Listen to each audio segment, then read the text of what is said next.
Soo dhawaada Soomaaliya aad iyo aad ayaan idin salaamaya anigoo ah Cabdullaahi Siciid Sheekh Xasan. Waxaan idin weydiinayaa madaxweynihii u horreeyay ee Soomaaliya magaciis. Sidoo kale waxaan idin weydiinayaa madaxweynayaasha Soomaaliya madaxweynayaashaas aad taqaanin ee Soomaaliyeed inta dhimatay iyo inta nool inaad sheegtaan. Sidoo kale waxaa la idinka rabaa waxaan mar labaad idinku celinayaa.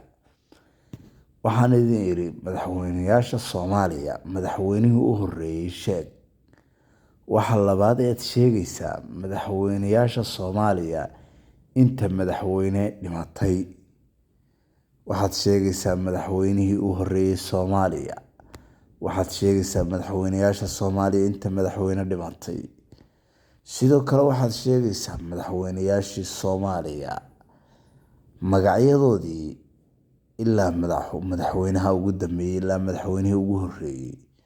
Adigoo oranaya hebel hebel hebel oo xilli hebel ah madaxweyne iyo hebel hebel hebel oo kadaalika asaguna ahaa madaxweyne xilli hebel ilaa xilli hebel iyo xilliga hadda la joogo madaxweynahaasi meesha uu ku sugan yahay.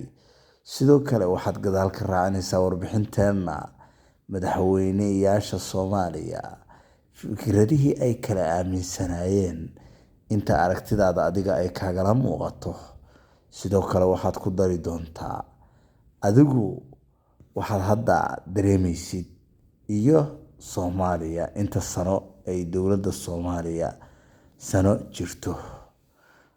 Intaas maantay haddaad caqligaaga ku tijaabiso adigana waa kuwo aqoon iyo dhammaystir wixii kaa dhiman. Dadka Soomaaliyeedna waa waxtar.